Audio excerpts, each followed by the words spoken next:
ಬಂದಾಗ ಅಲ್ಲಿ ಕೃಷ್ಣ, ಅರ್ಜುನ, ದುರ್ಯೋಧನ 3 ಜನರು ಒಂದೇ ಪರಿಸ್ಥಿತಿನಲ್ಲಿದ್ದಾರೆ.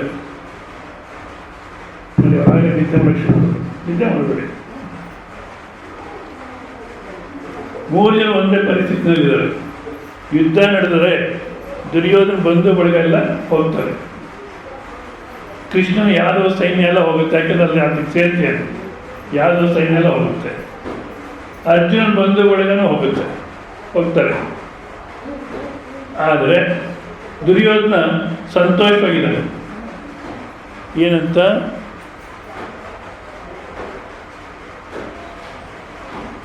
ಸಂತೋಷವಾಗಿದ್ದಾನೆ ದುರ್ಯೋಧನ. ನನಗೋಸ್ಕರ ಇಷ್ಟು ಜನ ಪ್ರಾಣ ಕೊಡೋಕ್ಕೆ ತಯಾರಾಗಿದ್ದಾರೆ ಅಂದರೆ ಎಷ್ಟು ಸಂತೋಷ ಅಂತ ಆನಂದವಾಗಿದ್ದಾನೆ ದುರ್ಯೋಧನ.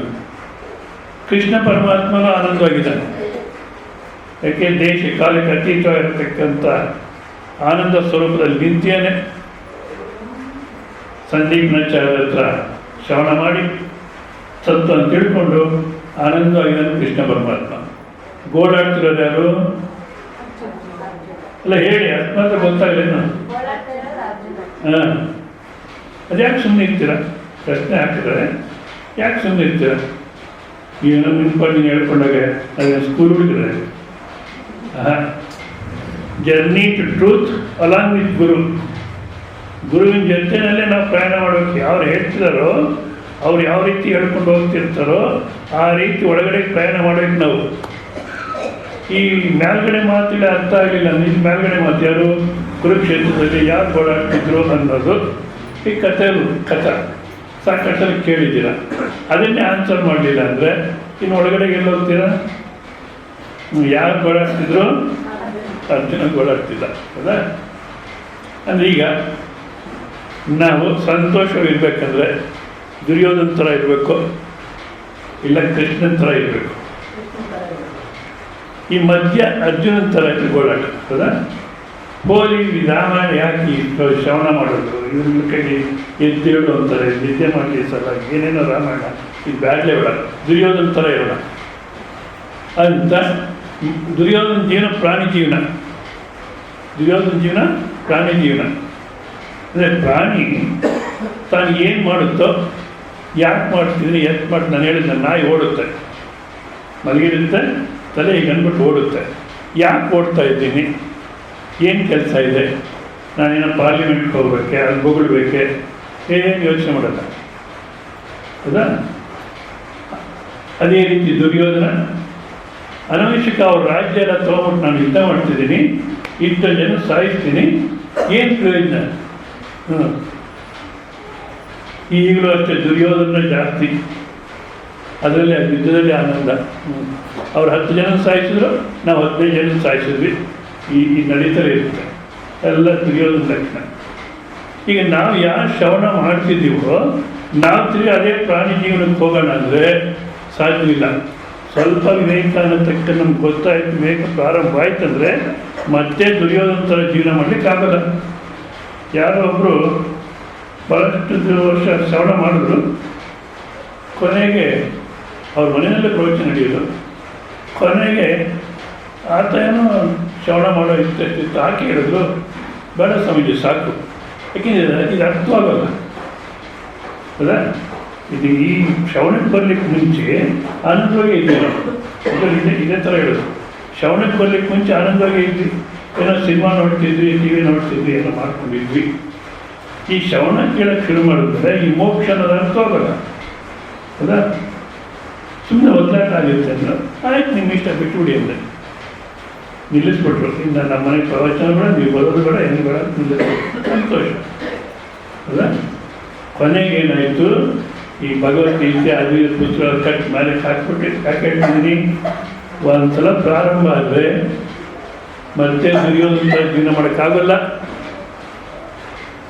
ಇನ್ನೂ ಒದ್ದಾಡ್ತೀವಿ. ಎಲ್ಲ ಭಗವದ್ಗೀತೆ ಓದೋದು ಎಲ್ಲ ನಿಲ್ಲಿಸ್ಬಿಟ್ರು, ಪೂಜೆ ಪುರಸ್ಕಾರ ಎಲ್ಲ ಬಿಟ್ಟರು, ಮಾಮೂಲಾಗಿ ಜೀವನ ಮಾಡಿಕೊಟ್ಟಿದ್ದಾರೆ ಅಂತ ಶುರು ಮಾಡಿದ್ರು. ಆಮೇಲೆ ಮ್ಯಾಗ್ಝೈನ್ ತಗೊಂಡ್ರು. ಯಾವುದೋ ಆಂಧ್ರದಲ್ಲಿ ಆಂಧ್ರ ಜ್ಯೋತಿ ಅಂತ ಯಾವ್ಯಾವುದೋ ಎಲ್ಲ ಕೋತಿ ಮ್ಯಾಗ್ಝೈನ್ಗಳು. ಮ್ಯಾಗ್ಝೈನ್ಸಲ್ಲಿ ಕರ್ನಾಟಕದಲ್ಲಿರೋ ಮ್ಯಾಗ್ಝೈನ್ ಸ್ವಲ್ಪ ಉತ್ತಮ. ಭಾಳಷ್ಟು ಎಜುಕೇಟಿವ್ ಆಗಿದೆ ಇಲ್ಲಿ. ಸುಧಾ ಆಗಲಿ, ಪ್ರಜಾವಾಣಿ ಆಗಲಿ, ಯಾವುದನ್ನಾಗಲಿ ಭಾಳ ತರಂಗ ಇವೆಲ್ಲ ಚೆನ್ನಾಗಿವೆ. ಆ ಆಂಧ್ರದಲ್ಲಿ ಬರೀ ಕೋತಿ ಮ್ಯಾಗ್ಝಿನ್, ಆಂಧ್ರ ಜ್ಯೋತಿ, ಸ್ವಾತಿ ಅಂತ ಹೇಳ್ತಾರೆ, ಎಲ್ಲ ಕೋತಿ ಮ್ಯಾಗ್ಝಿನ್. ಅದನ್ನು ಓದ್ಲಿಕ್ಕೆ ಶುರು ಮಾಡಿದ್ರು. ಅದನ್ನು ಓದ್ಲಿಕ್ಕೆ ಕೈ ತೊಗೊಂಡ್ರೆ ಒಳಗಡೆ ಹೇಳುತ್ತೆ, ಹೇಗಿದ್ರು ಓದ್ತಿದ್ಯಾ, ಆ ಭಗವದ್ಗೀತೆ ಸ್ವಾಮೀಜಿ ಏನು ಹೇಳಿದ್ರೆ ಆ ನೋಟ್ಸ್ ಓದು, ಇಲ್ಲ ಭಗವದ್ಗೀತೆ ವ್ಯಾಖ್ಯಾನ ಹೊಳೆನರಸಿಪುರ ಸ್ವಾಮಿ ತಿರುಗುದಲ್ಲಿ ಅನುವಾದ ಆಗಿದೆ, ಅದನ್ನು ಓದು, ಹೇಗಿದ್ರು ಓದ್ತಿದ್ಯ, ಇನ್ನು ಯಾಕೆ ಓದ್ತೀಯ? ಅದರಲ್ಲಿ ಅರ್ಥ ಆದರೆ ಯಾವತ್ತೊಂದು ಅರ್ಥ ಆಗುತ್ತೆ, ಅರ್ಥ ಆಗಿರೋದು ಪುಣ್ಯ ಕಾರ್ಯ ಆಗುತ್ತೆ, ಮನಸ್ಸು ಒಳ್ಳೆ ಸಂಸ್ಕಾರ ಬಂತು, ಇದನ್ನ ಯಾಕೆ ಓದ್ತೀಯ ಅಂತ ತೊಡಗಡೆ.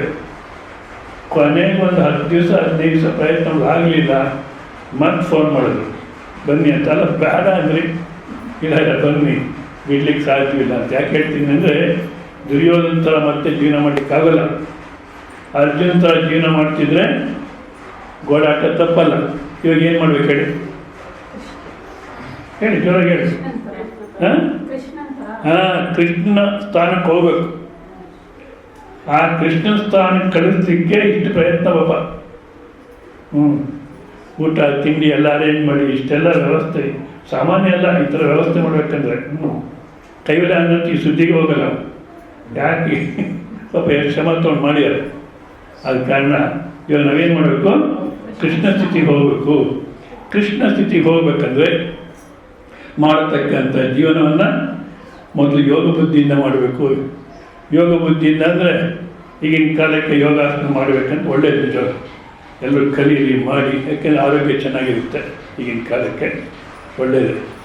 ಆದರೆ ಅಷ್ಟೇ ಅಲ್ಲ, ಮತ್ತು ಕೃಷ್ಣ ಪರಮಾತ್ಮ ಹೇಳೋದು, ಮಾಡತಕ್ಕಂಥ ಜೀವನ ಏನಿದೆಯೋ, ಏನೇನು ಬೆಳಗ್ಗೆ ಎದ್ದು ರಾತ್ರಿ ಮಲಗೋ ತನಕ ಏನೇನು ಕರ್ಮ ಮಾಡ್ತಿರೋ ಆ ಕರ್ಮಗಳನ್ನು ಯೋಗ ಬುದ್ಧಿಯಿಂದ ಮಾಡಿ. ಯೋಗ ಬುದ್ಧಿಯಿಂದ ನಾನು ಮಾಡ್ತೀನಿ ಅಂತಕ್ಕಂಥ ಅಹಂಕಾರ ಇದ್ದೀರಾ, ಇಷ್ಟ ಅನಿಷ್ಟ ಪರಗಳಲ್ಲಿ ಮನಸ್ಸನ್ನು ಸಮಾಧಾನ ಇಟ್ಕೊಂಡು ಪರಮಾತ್ಮ ನಿನ್ನ ಸೇವೆ ಇದನ್ನು ನಾನು ಮಾಡ್ತೀನಿ ಅಂತೀವಿ. ನಡೀತಾ ಇದೆ ಕರ್ಮ. ನೀವು ಕರ್ಮ ಮಾಡಿದ್ರೆ ಇಡೀ ಅಸ್ತಿತ್ವ ನಿಮ್ಮ ಜೊತೆ ಕೆಲಸ ಮಾಡ್ತಿರುತ್ತೆ, ನಿಮ್ಮ ಒಬ್ಬರಿಂದಲೇ ಯಾರೂ ನಡೆಯಲ್ಲ. ಆಂಜನೇಯನಿಗೂ ಒಂದ್ಸಲ ಅಹಂಕಾರ ಬಂತಂತೆ, ನನ್ನ ಸಮಾನ ಯಾರಿಲ್ಲ ಅಂತ. ಶ್ರೀರಾಮಚಂದ್ರ ಏನು ಸೇವೆ ಹೇಳಿದ್ರು ಮಾಡಿದ್ದೀನಿ, ನನಗೆ ಸಮಾನ ಯಾರು ರಾಮ ಭಕ್ತರಿಲ್ಲ, ಇಲ್ಲ ನಾನೇ ರಾಮ ಭಕ್ತ ಅಂತ. ಸರಿ, ಹಾಗೆ ಅಂದ್ಕೊಳ್ತಿದ್ರೆ ಶ್ರೀರಾಮಚಂದ್ರ ಒಂದು ಗ್ಲಾಸ್ ನೀರು ತೊಗೊಂಬಂತೆ. ಈ ಸಮುದ್ರ ದಾಟಿರೋ ನನಗೆ, ಸಮುದ್ರಕ್ಕೆ ಸೇತುವೆ ಕಟ್ಟಿ ಪ್ರಯತ್ನ ಮಾಡಿರ್ತಕ್ಕಂಥ ನನಗೆ ಒಂದು ಗ್ಲಾಸ್ ನೀರು ತರೋದು ಕಷ್ಟನೇ ಅಂತ ಹೋದ. ಎಷ್ಟು ತರೋದು ನೀರು ಸಿಕ್ಕಿಲ್ಲ. ಇವಾಗ ನೀರಿದ್ದರೆ ತರ್ಬೋದು ನಾವು, ನೀರು ಇಲ್ದಿರ ಇದ್ದರೆ ನೀರು ಸೃಷ್ಟಿ ಮಾಡಿದವರು ಮರ್ತು ಬಿಟ್ಟು ನಾನು ತಂದೆ ನಾನು ಸಪ್ಲೈ ಮಾಡಿದೆ ಅಂದರೆ ಎಷ್ಟು ಸಿಕ್ಕಿಲ್ಲ. ಕೊನೆಗೆಲ್ಲ ಒಂದು ನೀರು ಸಿಕ್ತು, ತಗೊಳ್ಳೋ ಅಷ್ಟೊತ್ತಿಗೆ 4 ಜನ ಬಂದು ಹಿಡಿದ್ರು. ಯಾರನ್ನು ಕೇಳಿ ನೀರು ಮುಟ್ದೆ. ಸರಿ, ಎಲ್ಲ ಇಂಥ ಒಂದು ಮಂಟಪ ಕರ್ಕೊಂಡೋದು, ಅದು ಕಟ್ಟಾಕಿದ್ರು. ನೋಡಿದ್ರೆ ಇನ್ನೂ 99 ಜನ ಇದ್ದಾರೆ, ಅಲ್ಲಾಗಲಿ ಕಟ್ಟಾಕಿದ್ದಾರೆ. ನಾನೇ ರಾಮ ಭಕ್ತ ಅಂತ ಎಲ್ಲರೂ. ಪಕ್ಕದ ಕಪ್ಪಿನ ಕೇಳ್ತಾನೆ, ನೀನು ಯಾರಪ್ಪ? ನಾನೇ ರಾಮ ಭಕ್ತ ಅಂತ ಬಂದೆ, ನಾನು ಬರೋ 98 ಜನ ಇದ್ರಲ್ಲಿ, ನೀನು ಯಾರು ಅಂತ. ನಾನು ರಾಮ ಭಕ್ತ ಅಂತ ಬಂದೆ, ನೀನು 100ನೇವನಾದೆ. ಮತ್ತು ಇಲ್ಲೇ ನಡೆಯುತ್ತೆ, ಆ ಮಹಾತಾಯಿ ಬರ್ತಾಳೆ ಸ್ವಯಂಪ್ರಭಾ ಅಂತ, ಹಾಕಿದಿ ರಾಜ್ಯ ಎಲ್ಲ ಆಕೆ ಬಂದು ಇಲ್ಲಿ ಯಾರ ಕೈಗೆ ಬೆಟ್ಟು ತೋರಿಸಿದ್ರೆ ಅವರನ್ನು ಇವತ್ತು ಚಟ್ನಿನೋ ಪಲ್ಯನೋ ಹುಳಿನೋ ಮಾಡಿ ಬಡಿಸ್ಬಿಡ್ತಾರೆ. ಮುಗಿಯಿತು ಕತೆ. ಒಬ್ಬರು ಒಂದೊಂದು ದಿವಸ ಹೋಗ್ತಾ ಇದ್ದಾರೆ. ಅಯ್ಯೋ ಇವತ್ತೇ ನಾನು ನೀರು ತರೋಕ್ಕೆ ಹೋಗಿ ಸಾಂಬಾರು ಹಾಕ್ತೀನೋ ಪಲ್ಯ ಹಾಕ್ತೀನೋ ಏನಾಗೋಗ್ತೀನೋ ಅಂತ ಆಗಲಿ. ನಾಳೆ ದಿವಸಕ್ಕೆ ನಾವು ಯೋಚನೆ ಮಾಡಿ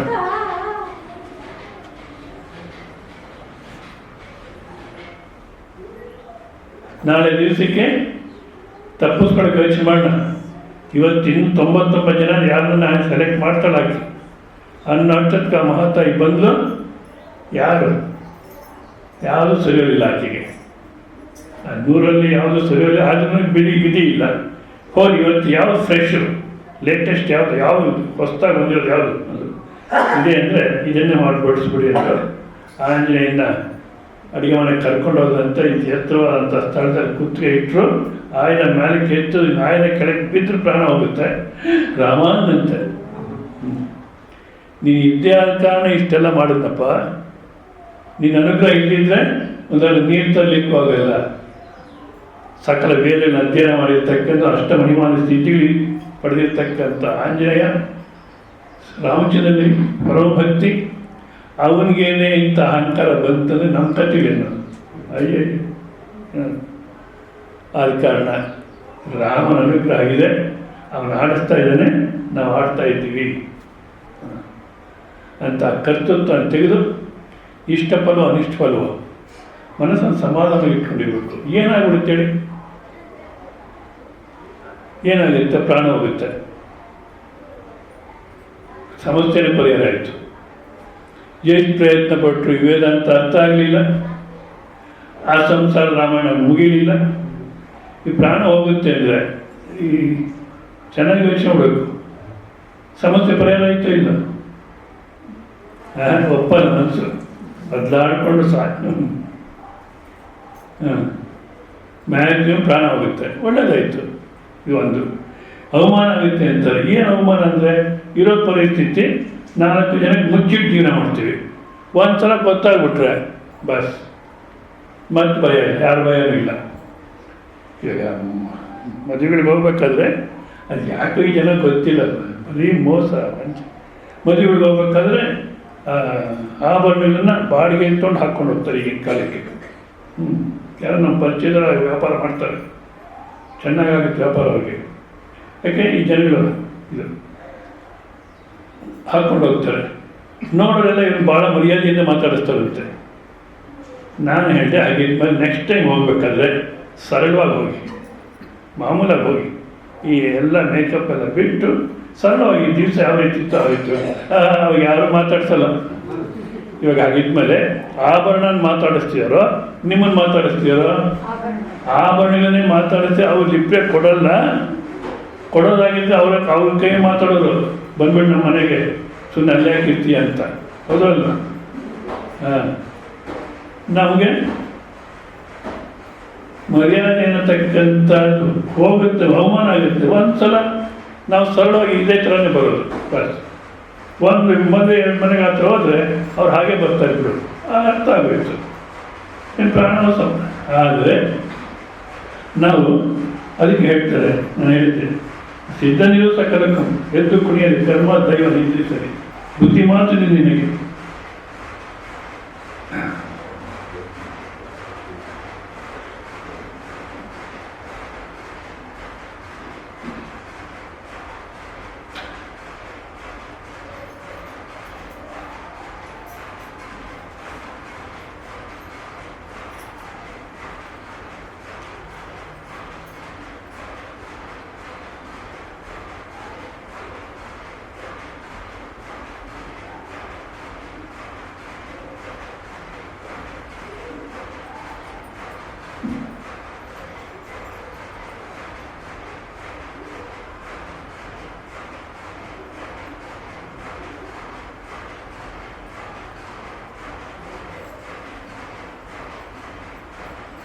ಬುದ್ಧಿಮಾತಿನ ನನಗೆ ಏನು ಈ ಥರ ನಡೀತಿರುತ್ತೆ ಸಭೆಗಳು, ಸ್ವಲ್ಪ ಬುದ್ಧಿ ತಂದ್ಕೊಂತ ನಮಗೆ ಉಪದೇಶ.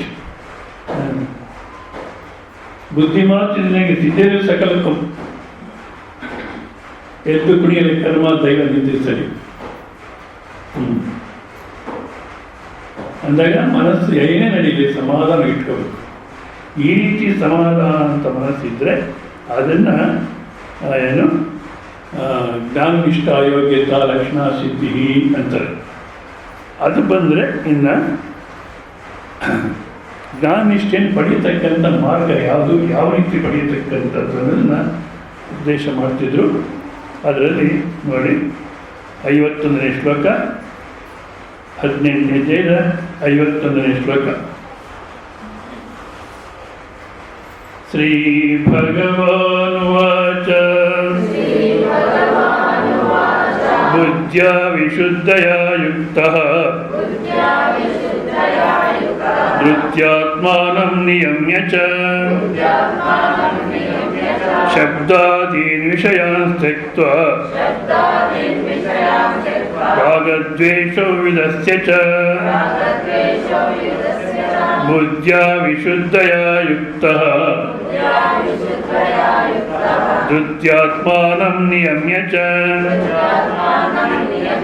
ಶಬ್ದಾದೀನ್ ವಿಷಯಾನ್ ತ್ಯಕ್ತ್ವಾ ರಾಗದ್ವೇಷೌ ದಸ್ಯ ಚ. ನಿನ್ನೆ ದಿವಸ ಈ ಶ್ಲೋಕವನ್ನು ನಾವು ಚಿಂತನೆ ಮಾಡಿದ್ವಿ. ಈಗ ಮತ್ತೆ ಅದರಲ್ಲಿ ಅದೇ ಬೋಧನಾ ಕ್ರಮದಲ್ಲಿ ಸಿಂಹಾವಲೋಕನ ಅಂತ ನಾನು ಹೇಳಿದ್ದೆ. ಅಂದರೆ ಸಿಂಹ ಗುಹೆ ಬಿಟ್ಟು ಆಚೆ ಹೋಗ್ಬೇಕಾದ್ರೆ ನಾಯಿ ಥರ ಓಡಲ್ಲ. ಭಾಳ ಗಾಂಭೀರ್ಯವಾಗಿ ಹೆಜ್ಜೆ ಇಟ್ಕೊಂಡು ಬರುತ್ತೆ, ಸ್ವಲ್ಪ ದೂರ ಹೋಗಿ ನಿಂತ್ಕೊಳ್ಳುತ್ತೆ, ಹಿಂದಕ್ಕೆ ಒಂದ್ಸಲ ತಿರುಗಿ ನೋಡುತ್ತೆ, ಹತ್ತಕ್ಕೆ ಪಕ್ಕದಲ್ಲಿ ನೋಡುತ್ತೆ, ಮುಂದುಗಡೆ ನೋಡುತ್ತೆ, ಏನೋ ನಿಶ್ಚಯ ಮಾಡ್ಕೊಂಡು ಮುಂದಕ್ಕೆ ಹೋಗುತ್ತೆ. ಅದನ್ನು ಬೋಧನಾ ಕ್ರಮದಲ್ಲೂ ಅನುಸರಿಸ್ಬೇಕು ಅಂತಾರೆ. ಅಂದರೆ ನೆನ್ನೆ ದಿವಸ ಏನು ನಡೀತು ನಿಮಗೆಲ್ಲ ಚೆನ್ನಾಗಿ ಜ್ಞಾಪಕ ಇರುತ್ತೆ. ಸ್ವಾಮಿ ಏನೋ ಮರ್ತೋಗಿರ್ತಾರೋ ಏನೋ ಅಂತ ಒಂದ್ಸಲ ಮುಂದಕ್ಕೆ ತಂದ್ಕೊಂಡು ಮತ್ತು ಯಾವ್ಯಾವ ಶಬ್ದ ಸ್ಪಷ್ಟ ಮಾಡಿಲ್ಲ, ಇನ್ನು ಯಾವ್ಯಾವ ಶಬ್ದ ಸ್ಪಷ್ಟ ಮಾಡಬೇಕಾಗಿತ್ತು ಅನ್ನತಕ್ಕಂಥ ನೋಡಿ ಅದನ್ನು ಸ್ಪಷ್ಟ ಮಾಡಿ ಆಮೇಲೆ ಮುಂದಕ್ಕೆ ಹೋಗ್ಬೇಕು. ಹೌದಾ? ಯಾಕೆಂದರೆ ನಿಮಗೆಲ್ಲ ಜ್ಞಾಪಕ ಇರುತ್ತೆ. ಈಗಿನ ಕಾಲಕ್ಕೆ ಹೇಳೋರಿಗೆ ಜ್ಞಾಪಕ ಇರುತ್ತೋ ಇಲ್ಲ. ಆ ಬಳ್ಳಾರಿನಲ್ಲಿ ಯಾವುದೋ ಮನೆಗೆ ಇರ್ತೀನಿ, ಪಕ್ಕದಲ್ಲೇ ಸ್ಕೂಲು. ಯಾವ ಥರ ಆಗಿಬಿಟ್ಟಿದೆ ಈಗ ಸಮಾಜ ಅಂದರೆ ಗೌರ್ಮೆಂಟ್ ಕಂಟ್ರೋಲ್ ಇಲ್ಲ. ಪಕ್ಕದಲ್ಲೇ ಸ್ಕೂಲು, ವಾಕಿಂಗ್ ಮಾಡ್ತಿದ್ದ ಕಾಂಪೌಂಡಲ್ಲಿ. ಆ ಪಕ್ಕದ ಸ್ಕೂಲಲ್ಲಿ ಟೀಚರ್ಸ್ ಲೇಟಾಗಿ ಬರ್ತಾರೆ, ಅವ್ರನ್ನೇನು ಕೇಳೋಗಿಲ್ಲ, ಹೆಡ್ ಮಾಸ್ಟರ್ ಮಾತಾಡ್ಸೋಗಿಲ್ಲ, ಗೌರ್ಮೆಂಟಿಗೆ ಗೊತ್ತು ಏನು ಒಟ್ಟಿನಲ್ಲಿ ಲೇಟಾಗಿ ಬರ್ತಾರೆ. ಹುಡುಗರೆಲ್ಲ ಗಲಾಟೆ ಮಾಡ್ತಿದ್ರು. ಆಕೆ ಲೇಟಾಗಿ ಬಂದು ಎಲ್ಲ ನಿನ್ನೆ ಏನು ಪಾಠ ಆಗಿತ್ತು ಅದನ್ನು ಓದ್ಕೊಳ್ಳಿ ಅಂದ್ಲು. ನನ್ನಂಥ ಹುಡುಗ ಯಾರೋ ಒಬ್ಬ, ಟೀಚರ್ ನೆನ್ನೆ ಏನು ಮಾಡಿದ್ರಿ ಅಂದ. ಅವನು ಏನು ಮಾಡಿದ್ನೋ ಏನು ಕಥೆಯೋ ಅಂತಳಾಗಿ ಅದ್ರ ಪಕ್ಕದಲ್ಲಿ. ಆ ಥರ ಅಲ್ಲ, ಈಗ ನಿನ್ನೆ ಏನಾಗಿತ್ತೋ ಅದನ್ನು ಬಹುಶಃ ನೀವು ಜ್ಞಾಪಕ ಇಟ್ಕೊಂಡಿದ್ರು ಜ್ಞಾಪಕ ಇಟ್ಕೊಳ್ಳೇದ್ರು ಇವಾಗ ಮನಸ್ಸಿಗೆ ತಂದು ಅದಕ್ಕೋಸ್ಕರ ಸಮಸ್ಯೆ, ಸಾಧನೆ, ಸಿದ್ಧಾಂತ 3 ದಿವಸ ಬರ್ತಿರುತ್ತೆ. ಯಾಕೆಂದರೆ 12 ಬಂದು 1 ಗಂಟೆ ಮುಕ್ತ ಕೊಟ್ಟೋರು ಇರ್ತಾರೆ. ಅವ್ರಿಗೂ ಸಮಸ್ಯೆ ಗೊತ್ತಾಗಲಿ, ಅವ್ರಿಗೂ ಸಾಧನ ಭಾವ ಗೊತ್ತಾಗಲಿ, ಅವ್ರಿಗೂ ಸಿದ್ಧಾಂತ ಭಾವ ಗೊತ್ತಾಗಲಿ ಅನ್ನತಕ್ಕಂಥದ್ದು ಉದ್ದೇಶ. ಮತ್ತು ಬೇರೆಯವ್ರಿಗೂ ಅದು ಮನಸ್ಸಿಗೆ ಬಂದರೆ ಮುಂದಿನ ಭಾಗ ಅರ್ಥ ಆಗುತ್ತೆ ಅಂತ ನಿನ್ನೆ ದಿವಸ ಈ ಶ್ಲೋಕದಲ್ಲಿ ನಾವು ವಿಶುದ್ಧವಾದ ಬುದ್ಧಿ ಅನ್ನತಕ್ಕಂಥದ್ದಕ್ಕೆ ನಾವು ಏನು ಹೇಳಿದ್ವಿ, ಅಧ್ಯವಸಾಯಾತ್ಮಿಕ ನಿಶ್ಚಯವಾಗಿರ್ತಕ್ಕಂಥ ಒಂದು ಬುದ್ಧಿ, ಯಾವುದಲ್ಲಿ ಮೋಕ್ಷವೇ ಬೇಕು ಅನ್ನತಕ್ಕಂಥ ನಿಶ್ಚಯ ಮತ್ತು ಮಾಯಾರಹಿತಯ, ಒಳಗೊಂದು ಹೊರಗೊಂದು ಇಲ್ಲ. ಮತ್ತು ಇನ್ನೊಬ್ಬ ಮಹಾತ್ಮರು ಹೇಳ್ತಾರೆ, ವಿಚಾರದ ತುದಿಯನ್ನು ಮುಟ್ಟಿರ್ತಕ್ಕಂಥ ಬುದ್ಧಿ, ವಿಚಾರದ ತುದಿಯನ್ನು ಮುಟ್ಟಿರ್ತಕ್ಕಂಥ ಬುದ್ಧಿ. ವಿಚಾರದ ತುದಿ ಅಂದರೆ ಏನಪ್ಪ ನೋಡಿ, ವಿಚಾರ ಮಾಡಬೇಕಾದ್ರೆ 2 ರೀತಿ ವಿಚಾರ, ಅಶುದ್ಧ ವಿಚಾರ, ಶುದ್ಧ ವಿಚಾರ. ಅಶುದ್ಧ ವಿಚಾರ, ಶುದ್ಧ ವಿಚಾರ. ಅಶುದ್ಧ ವಿಚಾರ ಅಂದರೆ ಯಾವ್ಯಾವ ವಿಚಾರ ನಮ್ಮನ್ನು ಹೊರಗಿನ ಪ್ರಪಂಚಕ್ಕೆ ಕರ್ಕೊಂಡು ಹೋಗುತ್ತೆಯೋ, ನನ್ನನ್ನು ದೂರ ಮಾಡಿ ಹೊರಗಿನ ಪ್ರಪಂಚಕ್ಕೆ ಯಾವುದು ಕರ್ಕೊಂಡು ಹೋಗುತ್ತೆಯೋ ಅದೆಲ್ಲ ಅಶುದ್ಧವಾದಂಥ ವಿಚಾರ. ವ್ಯಾವಹಾರಿಕವಾಗಿ ನೋಡಿದಾಗ ಈಗ ಸಿನಿಮಾಕ್ಕೆ ಹೋಗತಕ್ಕಂಥದ್ದು ಅಶುದ್ಧ ವಿಚಾರ. ಹೌದಾ? ಸರಿ, ನೆನ್ನೆ ದಿವಸ ಏನು ರಶ್ಶು ದೇವಸ್ಥಾನಗಳಲ್ಲಿ, ಅದು ಶುದ್ಧ ವಿಚಾರ. ಹೌದಾ? ನೆನ್ನೆ ಮುಗೀತು, ಮತ್ತಿನ್ಯಾವತ್ತು ನೋಡ್ಕೊಳ್ಳೋಣ ಅಂದಾಗ ಅದು ನಿಜವಾಗ್ಲೂ ಶುದ್ಧ ವಿಚಾರ ಆಗುತ್ತಂದ್ರೆ ಇಲ್ಲ, ಅದು ಅಶುದ್ಧ ವಿಚಾರವಾಗುತ್ತೆ. ಹೌದಾ? ನೆನ್ನೆ ದೇವಸ್ಥಾನಕ್ಕೆ ಹೋದ್ವಿ, ಹಬ್ಬ ಅದೇನೋ ಒಂಥರ ಆನಂದವಾಯಿತು, ಮತ್ತೆ ದಿವಸ ಹೋಗಬೇಕು. ದಿವಸ ಹೋದರೆ ಅದೇ ಹೇಳ್ತಾರೆ, ಕಡಲೆಕಾಯಿ ಪರೀಕ್ಷೆ ಅವರೇ ಇರುತ್ತೆ ನಾನು ದಿವಸ ಹೋದರೆ. ಬರೀ ಆ ದೇವ್ರನ್ನೇನು ನೋಡ್ತೀಯ ಅಂದರೆ ಕಂಪೇರ್ ಮಾಡಿದಾಗ ಇದು ಶುದ್ಧ ವಿಚಾರ ಆಗುತ್ತೆ. ಮತ್ತು ಉನ್ನತವಾಗಿ ಯೋಚನೆ ಮಾಡಿ ಅದು ಅಶುದ್ಧ ವಿಚಾರನೇ. ಯಾಕೆ? ನನ್ನನ್ನು ಹೊರಗಡೆ ಕರ್ಕೊಂಡು ಹೋಗುತ್ತೆ. ಆದ ಕಾರಣ ಮತ್ತು ಯಾವುದಪ್ಪ ಶುದ್ಧ ವಿಚಾರ? ಯಾವುದಾದರೆ ನನ್ನನ್ನು ಹೊರಗಿನ ಪ್ರಪಂಚದಿಂದ ಬಿಡಿಸಿ ಒಳಗೆ ಕರ್ಕೊಂಡು ಹೋಗುತ್ತೆಯೋ ಅದು ಶುದ್ಧ ವಿಚಾರ. ಸತ್ಯಂ ಜ್ಞಾನಮನಂತಂ ಬ್ರಹ್ಮ ಸತ್ಯ ಸ್ವರೂಪವಾಗಿರ್ತಕ್ಕಂಥ ಆದಿ ಅಂತ್ಯದ ಅಖಂಡ ಸ್ವರೂಪವಾಗಿರ್ತಕ್ಕಂಥ ಚೈತನ್ಯ ಸ್ವರೂಪವಾಗಿರ್ತಕ್ಕಂಥ ಬ್ರಹ್ಮ ಅನ್ನತಕ್ಕಂಥ ಕುರಿತು ಚಿಂತನೆ ಮಾಡತಕ್ಕಂಥ ಶುದ್ಧ ವಿಚಾರ ಅಲ್ಲ. ಅದರ ಚಿಂತನೆ ಮಾಡಿ ಇನ್ನು ದೇಶ ಕಾಲಕ್ಕೆ ಅತೀತವಾಗಿರತಕ್ಕಂಥ ಸ್ವರೂಪವನ್ನು ಅರ್ಥ ಮಾಡಿಕೊಡತಕ್ಕಂಥ ಸ್ಥಿತಿಗೆ ಬಂದಿರತಕ್ಕಂಥ ಮನಸ್ಸನ್ನು ಬುದ್ಧಿಯನ್ನು ಶುದ್ಧ ಬುದ್ಧಿ ಅಂತ ಹೇಳ್ತಾರೆ ಅಂತಾರೆ, ಆಯಿತಾ. ಮತ್ತು ಧೃತ್ಯ ಅಂದರೆ ಧೈರ್ಯದಿಂದ ಶರೀರ ಇಂದ್ರಿಯ ಬುದ್ಧಿ ಮನಸ್ಸುಗಳೆಲ್ಲ ನಾವು ಕಂಟ್ರೋಲ್ ಮಾಡಿರಬೇಕು, ನಮ್ಮ ವಿವೇಕದಲ್ಲಿ ಇರಬೇಕು ಅದು. ಮತ್ತು 2ನೇ ಅಧ್ಯಾಯದಲ್ಲಿ 58ನೇ ಶ್ಲೋಕದಲ್ಲಿ ಆಗಲೇ ಹೇಳಿದ್ದಾರೆ ಯಾವ ರೀತಿ ಇರಬೇಕು ಇಂದ್ರಿಯಗಳು ಅಂದರೆ ಕೂರ್ಮೋಂಗಾನಿವ ಸರ್ವಶಃ. ಅಂದರೆ ಈಗ ದೇವಸ್ಥಾನಕ್ಕೆ ಹೋದ್ರು, ಕೆಲವು ದೇವಸ್ಥಾನದಲ್ಲಿ ಅದು ಹಿಂದಿನ ಕಾಲದಲ್ಲಿ ಆಗಮ ಸಂಪ್ರದಾಯದ ಪ್ರಕಾರ ಕಟ್ಟಿರ್ತಕ್ಕಂಥ ದೇವಸ್ಥಾನಗಳಲ್ಲಿ ಆ ಗರ್ಭಗುಡಿ ಮುಂದುಗಡೆಗೆ ಒಂದು ಆಮೆ ಇದಿರುತ್ತೆ ಚಿತ್ರ, ಕಲ್ಲಲ್ಲಿ ಕೆತ್ಬಿಟ್ಟು ಹಾಕಿರ್ತಾರೆ ಕೆಳಗಡೆ. ಯಾಕಪ್ಪ ಅದು? ಸಾಮಾನ್ಯ ದೇವಸ್ಥಾನಕ್ಕೆ ಹೋದರೆ ಕೂತ್ಕೊಂಡು ಬನ್ನಿ ಅಂತಾರೆ. ಮತ್ತು ಜನ ಏನು ಮಾಡ್ತಾರೆ, ದೇವಸ್ಥಾನಕ್ಕೆ ಅಂತ ಹೋಗಿದ್ದಾರೆ, ಯಾತ್ರೆ ಹೋಗ್ತಾರೆ. ಆದರೆ ದೇವಸ್ಥಾನಕ್ಕೆ ಹೋಗಲಿಕ್ಕೆ ಜಾಸ್ತಿ ಟೈಮ್ ಇಲ್ಲ. ಆ ಪೇಟೆ ತಿರುಗೋದು, ಅದೇನೋ ಪರ್ಚೇಸ್ ಮಾಡೋದು, ಇದು ಯಾತ್ರೆ ಹೋಗಿ ಪಾತ್ರೆ ತೊಗೊಂಬ ಅಂತಾರೆ. ಎಲ್ಲಿ ಬಂತು ಅದು ಗೊತ್ತಿಲ್ಲ. ಯಾತ್ರೆ ಹೋಗಿ ಪಾತ್ರೆ ತೊಗೊಂಬ ಅಂತಾರೆ. ಏನು ಪರ್ಚೇಸ್ ಮಾಡೋಕ್ಕೆ ಟೈಮ್ ಇದೆ, ದೇವಸ್ಥಾನಕ್ಕೆ ಟೈಮ್ ಇಲ್ಲ. ಅದಕ್ಕೆ ತಡ ಓಡಾಡ್ಬಿಟ್ಟು ಒಂದು ಸಲ ಕೂತ್ಕೊಂಡು ಹೋಗು ಅಂತಾರಲ್ಲ ಶಾಸ್ತ್ರ, ಇಲ್ಲೇ ಏನಾಗುತ್ತೆ ಏನೋ ಅಂತ ಈಗ ಅಂದ್ಬಿಟ್ಟು ಓಡ್ತಾರೆ. ಅಲ್ಲ, ಯಾತಕ್ಕೋಸ್ಕರ ಕೂತ್ಕೊಂಡು ಹೋಗು ಅಂತ ಹೇಳ್ತಾರೆ ಅಂದರೆ ಏನು ನೋಡಿದೆ, ಅದರ ಅರ್ಥ ಏನು ವಿಚಾರ ಮಾಡು. ಒಂದು ವೇಳೆ ನಿನ್ಗೆ ಹೊಳಿಲಿಲ್ಲ, ಗೊತ್ತಾಗಲಿಲ್ಲ ಅಂದರೆ ಅದು ಯಾರನ್ನು ಕೇಳತಕ್ಕಂಥ ಇರ್ತಾರೆ. ಆಗಿನ ಕಾಲಕ್ಕೆ, ಈಗಿನ ಕಾಲಕ್ಕೆ ಅದು ಇಲ್ಲ. ಹೇಳೋರು ಇರ್ತಾರೆ, ಅವ್ರನ್ನ ಕೇಳು. ನಾವು ಆಮೇಲೆ ನೋಡ್ತೀವಿ, ಹೀಗಂತೀವಿ, ಬಂದ್ಬಿಡ್ತೀವಿ.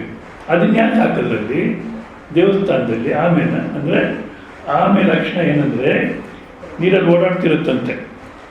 ಏನಾದರೂ ತೊಂದರೆ ಬರುತ್ತೆ ಅಂತ ಗೊತ್ತಾದರೆ ತನ್ನ ಅವಯವಗಳನ್ನೆಲ್ಲ ತಕ್ಷಣ ಒಳಗಡೆ ಎಳ್ಕೊಂಡ್ಬಿಡುತ್ತೆ, ಚಿಪ್ ಒಳಗಡೆಗೆ. ಆ ಚಿಪ್ಪು ಎಷ್ಟು ಗಟ್ಟಿ ಅಂದರೆ ಆನೆ ಕಾಲಿನ ತುಳಿಸಿದ್ರು ಅದು ಹೊಡೆಯಲ್ಲಂತ. ಅಂದರೆ ನಾನು ಯಾವತ್ತೂ ಪ್ರಯತ್ನ ಮಾಡಿಲ್ಲ ಅಂತ ಇಟ್ಕೊಳ್ಳಿ. ಆನೆ ತಗೊಂಡು ಅದ್ರ ಮೇಲೆ ನಿಲ್ಲಿಸಿ ಹೇಳ್ತಾರೆ, ಆನೆ ಕಾಲಿಂದ ತುಳಿದ್ರು ಏನಾಗಲ್ಲ, ಕಲ್ಲಲ್ಲಿ ಹೊಡೆದ್ರು ಏನಾಗಲ್ಲ ಅಂತದ್ದು. ಅದಕ್ಕೋಸ್ಕರ ತನ್ನ ಅವಯವಗಳನ್ನು ಕಳ್ಕೊಂಡ್ಬಿಡುತ್ತೆ. ಅದೇ ರೀತಿ ನಾವು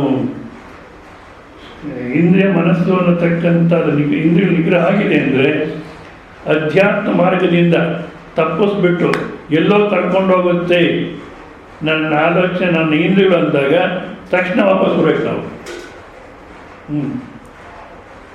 ಅಧ್ಯಾತ್ಮ ಮಾರ್ಗದಿಂದ ಪಕ್ಕಕ್ಕೆ ಹೋಗ್ತೀವಿ. ನಿಮ್ಗೆ ಅರ್ಥ ಆಗಲಿ ಅಂತ ಹೇಳ್ತೀನಿ. ಪೂರ್ವದಲ್ಲಿ ನಾನು ಶ್ರವಣಕ್ಕೆ ಹೋಗ್ಬೇಕಾದ್ರೆ ನನಗೆ ನಿಜವಾಗ್ಲು ಶ್ರವಣ ತಪ್ಪಿಸ್ಕೋಬೇಕಾದ್ರೆ ಒಂದು ಕಾರಣನೂ ಸಿಗಲಿಲ್ಲ.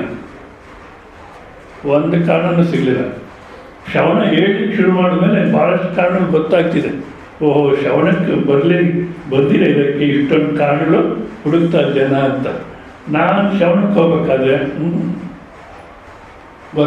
ಒಂದು ಕಾರಣವೂ ಇರಲಿಲ್ಲ. ಇವಾಗ ಸಾಕಷ್ಟು ಕಾರಣಗಳು ನಮಗೆ ಸಿಗುತ್ತೆ. ಹೌದಾ? ಯಾವ ರೀತಿ ಮಾಡ್ತಿದ್ದೆ ಅಂದರೆ ಯಾರನ್ನೋ ಸ್ವಾಮಿ ಬರ್ತಾರೆ, ಬೆಂಗಳೂರಲ್ಲಿದ್ವಿ, ಬರ್ತಾರೆ, ಪ್ರವಚನ ನಡೆಯುತ್ತೆ ಅಂದರೆ ಅಲ್ಲ, ಈ ರೀತಿ ನಾವು ಅಡ್ಜಸ್ಟ್ ಆಗಬೇಕು. ಆಫೀಸಲ್ಲಿ ಏನೇನು ಸ್ಟೇಟ್ಮೆಂಟ್ಸ್ ಎಲ್ಲ ತಯಾರು ಮಾಡಬೇಕು ಆ ಡೇಟ್ಸ್ಗೆ ತಯಾರು ಮಾಡಿಬಿಟ್ಟು ಆಮೇಲೆ ರಜೆ ಕೇಳೋದು. ಅವರು ಸರಿ ಇಷ್ಟೆಲ್ಲ ಮಾಡಿ ಅನ್ನೋದು ರಜೆ ಕೊಟ್ಬಿಡೋರು. ಹೌದಾ? ಇಷ್ಟೆಲ್ಲ ಮಾಡಿ ಮನೆಗೆ ಯಾರೋ ನೆಂಟರು ಬರೋರು, ಯಾರೋ ಒಬ್ಬರು ಬರೋರು, ಪೂರ್ವಾಶ್ರಮದವರು. ಯಾರು ಬಂದ್ರು ಹೋಗೋದು ರೂಮಲ್ಲಿದ್ದೆ, ಹೋಟ್ಲಿಗೆ ಕರ್ಕೊಂಡೋಗಿ sweet, ice cream, masala dosa ಎಲ್ಲ ಅದೇ ತಾನೆ ಅವ್ರಿಗೆಲ್ಲ ಇಷ್ಟ, ಎಲ್ಲ ತಿನ್ನಿಸ್ಬಿಟ್ಟು ಕೊನೆಗೆ ನಾನಿವಾಗ ಪ್ರವಚನಕ್ಕೆ ಹೋಗ್ತಾ ಇದ್ದೀನಿ, ನೀವು ಬಂದು ಕೇಳಿ, ಆಗಲಿಲ್ಲ ನಿಮ್ಮ ಮಗಳ ಮನೆಗೆ ಹೋಗಿರಿ, ಅಲ್ಲಿ ನಾನು ಬರ್ತೀನಿ ಪ್ರವಚನ ಮುಗಿಸ್ಕೊಂಡು. ಯಾರೋ ಒಬ್ಬರು ಇಬ್ಬರು ಬರೋರು, ಒಂದು ದಿವಸ 2 ದಿವಸ, ಆಮೇಲೆ ಅದು ಏನೋ ಪ್ರವಚನ ಅಂತಾನೆ ಅಲ್ಲಿ ಹೋಗ್ತಾನೆ, ಹುಚ್ಚಾಗಿ ಹುಟ್ಟಿಯಾನೆ ಅನ್ನೋರು. ಸದ್ಯ ಅಷ್ಟು ಮಾತ್ರ ಹುಚ್ಚ ಅಂತ ನೀವು ಬಿಟ್ಟುಬಿಟ್ರೆ ನಂಗೆ ಭಾಳ ಸಂತೋಷ. ಯಾಕೆ ಇದಕ್ಕೆ ಅಡ್ಡಿ ಆಗಲ್ಲ. ಯಾವ ರೀತಿ ಇರ್ಬೇಕು ನಾವು ಕುಟುಂಬದಲ್ಲಿದ್ದರೆ, ಇವನು ಯಾವ ಕೆಲಸಕ್ಕೂ ಲಾಯಕ್ಕಲ್ಲ ಅನ್ನಿಸ್ಕೋಬೇಕು. ಅನ್ನಿಸ್ಕೊಂಡ್ರೆ ಈ ಮಾರ್ಗದಲ್ಲಿ ನಡೀಲಿಕ್ಕೆ ಫ್ರೀ ಆಗಿಬಿಡ್ತೀವಿ. ಬಟ್ ನಾವೇನು ಮಾಡ್ತೀವಿ, ನಾನು ಎಲ್ಲದಕ್ಕೂ ಲಾಯಕ್ ಅಂತ ಪ್ರೂವ್ ಮಾಡೋಕ್ಕೆ ನೋಡ್ತೀವಿ. ಇವನು ಯಾವುದಕ್ಕೂ ಲಾಯಕ್ಕಿಲ್ಲ ಅನ್ನಿಸ್ಕೊಂಡ್ಬಿಟ್ರೆ ನಮ್ಮನ್ನು ಬಿಟ್ಟುಬಿಡ್ತಾರೆ. ಹಾಗಾಗಿ ಶ್ರವಣ ಮಾಡ್ಕೊಂಡು ಅಧ್ಯಯನ ಮಾಡ್ಕೊಂಡು ಇರ್ಬೋದು. ಅದನ್ನು ನಾವು ಆಗಲ್ಲ. ನಾನಂದ್ರೆ ಏನು ಅಂದ್ಕೊಂಡ್ರೆ, ನಾನು ಲಾಯಕ್ಕು, ನಿಮಗಿನ್ನ ಲಾಯಕ್ ಅಂತ ಪ್ರೂವ್ ಮಾಡ್ಲಿಕ್ಕೆ ನೋಡ್ತೀವಿ. ಇಲ್ಲಿ ಪ್ರೂವ್ ಮಾಡಬೇಕು. ಎಲ್ಲಿ? ಅಧ್ಯಾತ್ಮ ಮಾರ್ಗದಲ್ಲಿ ಇಲ್ಲಿ ಪ್ರಯತ್ನ ಮಾಡಬೇಕು. ಅಲ್ಲಿ ಅನ್ಕೋಪ ನಾನು ಯಾವುದಕ್ಕೆ ಲಾಯಕ್ಕಿಲ್ಲ, ಅದು ಬಿಟ್ಬಿಟ್ಟು ನನ್ನ ಅನ್ಬೇಕು. ಆದ ಕಾರಣ ಯಾವಾಗ ನಮಗೆ ಅಧ್ಯಾತ್ಮಕ್ಕಿಂತ ಇಂದ್ರಿಯಗಳೆಲ್ಲ ಕರ್ಕೊಂಡು ಹೋಗುತ್ತೆ, ಮನಸ್ಸೆಲ್ಲ ಕರ್ಕೊಂಡು ಹೋಗುತ್ತೆ ಅಂದರೆ ಆಮೇಲೆ ಥರ ಹಿಂದಕ್ಕೆ ಸರಿಸ್ಕೊಂಡು ಧೈರ್ಯದಿಂದ ಇರಬೇಕು ಅಂತಾರೆ. ಮತ್ತು ಶಬ್ದಾದಿ ವಿಷಯಗಳನ್ನು ತೆಕ್ತ ಬಿಟ್ಟು ರಾಗದ್ವೇಷ ಅನ್ನತಕ್ಕಂಥದ್ದನ್ನು, ಯಾವುದು ನನ್ನದು ಅನ್ನತಕ್ಕಂಥ ಶರೀರ ನಿರ್ವಹಣೆಗೆ ಎಷ್ಟು ಮಾತ್ರ ಇಟ್ಕೊಂಡಿರ್ತೀವಿ, ಕುಟುಂಬದ ಎಷ್ಟು ಮಾತ್ರ ಇದೆಯೋ ಅದನ್ನು ನನ್ನದು ಅನ್ನತಕ್ಕಂಥದ್ದು ಇರಬಾರ್ದು. ಈ ರೀತಿ ಇರತಕ್ಕಂಥವ್ರಿಗೆ ಜ್ಞಾನ ಆಗಲಿಕ್ಕೆ ಸಾಧ್ಯ. ಅಷ್ಟೇ ಅಲ್ಲ, ಮುಂದಿನ ಶ್ಲೋಕ ನೋಡಿ. ಶ್ರೀ ಭಗವಾನುವಾಚ 18ನೇ ಅಧ್ಯಾಯದ 52ನೇ ಶ್ಲೋಕ. ವಿವಿಕ್ತ ಸೇವಿ ಲಘ್ವಾಸಿ ಯತವಾಕ್ಕಾಯ ಮಾನಸಃ ಧ್ಯಾನಯೋಗೋ ಪರೋ ನಿತ್ಯಂ ವೈರಾಗ್ಯಂ ಸಂಪಾಶ್ರಿತಃ. ವಿವಿಕ್ತ ಸೇವಿ ಲಘ್ವಾಸಿ ಯತವಾಕ್ಕಾಯ ಮಾನಸಃ ಧ್ಯಾನಯೋಗ ಪರೋ ನಿತ್ಯಂ ವೈರಾಗ್ಯಂ ಸಮುಪಾಶ್ರಿತಃ. ಮತ್ತು ಅಂದರೆ ಶುದ್ಧವಾದಂಥ ಬುದ್ಧಿ ಇರಬೇಕು, ಧೈರ್ಯದಿಂದ ಇಂದ್ರಿಯಗಳಿಂದ ಹಿಂದೆ ಮನಸ್ಸು ನಿಗ್ರಹ ಮಾಡಿರಬೇಕು, ಶಬ್ದಾದಿ ವಿಷಯಗಳನ್ನು ಬಿಟ್ಟಿರಬೇಕು, ಮತ್ತು ರಾಗದ್ವೇಷ ಅನ್ನತಕ್ಕಂಥದ್ದು ಇರಬಾರ್ದು ಅಂತೇಳಿ ಮತ್ತೇನು ಮಾಡಬೇಕಾ? ಮುಂದಕ್ಕೆ ವಿವಿಕ್ತ ಸೇವಿ ಲಘ್ವಾಸಿ. ವಿವಿಕ್ತ ಸೇವಿ ಅಂದರೆ ಅರಣ್ಯ, ನದಿ ಅಥವಾ ನದಿ ದಂಡೆ ಮೇಲೆ ಇರತಕ್ಕಂಥ ಮೊಳಗೊಟ್ಟೆ ಅಂತಾರೆ. ಏನಂತ ಗೊತ್ತಾಗಿಲ್ಲ ನನಗೆ ಈ ಶಬ್ದನೂ ಕನ್ನಡ ಅನುವಾದ. ಬೆಟ್ಟದ ಗವಿ ಮುಂತಾದ ಏಕಾಂತ ಸ್ಥಳಗಳನ್ನು ಸೇವಿಸುವ ಸ್ವಭಾವವು ಇವನದಾದ್ದರಿಂದ ವಿವಿಕ್ತ ಸೇವೆಯು ಅಂದರೆ ಏಕಾಂತದಲ್ಲಿ ಇರಬೇಕು. ಅದರಲ್ಲಿ ಅರಣ್ಯ, ನದಿ, ಗಿರಿ, ಗುಹಾದಿ ವಿವಿಕ್ತಾನ್ ದೇಶಾನ್ ಸೇವಿತಂ ಶೀಲಂ ಅಸ್ತಿ ವಿವಿಕ್ತ ಸೇವಿ ಅಂತ ಏಕಾಂತ ಸ್ಥಳದಲ್ಲಿ ಇರಬೇಕು. ಮತ್ತು 17ನೇ ಅಧ್ಯಾಯದಲ್ಲೇ ಇನ್ನು ಹೇಳಿದ್ದಾರೆ. 17ನೇ ಅಧ್ಯಾಯದ 8ನೇ ಶ್ಲೋಕದಲ್ಲೂ ಹೇಳಿದ್ದಾರೆ. ಮತ್ತು 6ನೇ ಅಧ್ಯಾಯದ 17ನೇ ಶ್ಲೋಕದಲ್ಲಿ ಹೇಳ್ತಾರೆ. ಅಲ್ಲೇನು ಹೇಳ್ತಾರೆ? ರಹಸ್ಯ ಏಕಾಕಿ ಅಂತಾರೆ. ರಹಸ್ಯವಾಗಿರಬೇಕು, ಏಕಾಕಿಯಾಗಿರಬೇಕು. ಆ ರಹಸ್ಯ ಏಕಾಕಿ ಅಂದಾಗ ಗಿರಿಗುಹಾದು ಅಂತಂದು ಹೇಳ್ತಾರೆ. ಬೆಟ್ಟದಲ್ಲಿ ಗುಹೆಗಳಲ್ಲಿ ಇರಬೇಕು. ಏಕಾಕಿ ಅಂದರೆ ಯಾರ ಸಹಾಯ ಇಲ್ಲದಿರ ಇರಬೇಕು. ಹೌದಾ?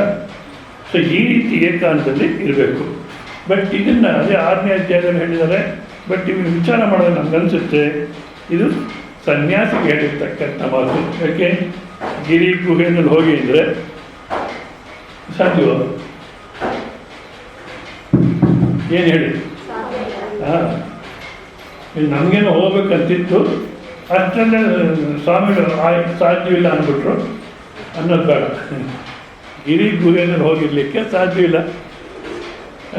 ಭಗವಾನ್ ಬುದ್ಧನ ಥರ ಎದ್ದು ಹೋಗ್ಲಿಕ್ಕೆ ಸಾಧ್ಯವಿಲ್ಲ. ಹೌದಲ್ಲ? ಯಾಕೆ ಮೋಹ ಅನ್ನತಕ್ಕಂಥದ್ದು ನಮ್ಗೆ ಯಾವುದನ್ನು ಯಾರನ್ನ ಸತ್ರು ಹೌದಾ? ಋಷಿಕೇಶ ಸ್ವಾಮಿಗಳಿದ್ರು ರಾಮಾನಂದ ಅಂತ. ಅವ್ರ ಹತ್ರ ಸತ್ಸಂಗ ಗಂಗಾನದಿ ದಡ್ಕೊಂಡು ಕೂತಿರೋರು ಸಂಜೆ ಹೊತ್ತು. ಅವ್ರ ಹತ್ರ ಸತ್ಸಂಗಕ್ಕೆ ಅಂತ ಹೋಗ್ತಿದ್ವಿ. ಭಾಳ ಕಠಿಣವಾಗಿ ಬೈಯೋರು ಕಳಿಸ್ತಾರ. ಜಾವ್ ಉದರ್ ಜಾವ್ ಓ ಘಾಟ್ ಮೇ ಬೈಟು, ಅಲ್ಲಿ ಸ್ಮಶಾನ ಘಾಟ್ ಇದೆ, ಅಲ್ಲೋಗಿ ಕೂತ್ಕೋ ಅನ್ನೋರು. ನಾವು ಸ್ವಲ್ಪ ಒಂದು 5 ನಿಮಿಷ ಹಾಗೆ ಕೂತಿದ್ರೆ ಇವನು ಹೋಗೋಣಲ್ಲ, ಇಂಟ್ರೆಸ್ಟ್ ಇದೆ ಅಂತ ಮತ್ತೆ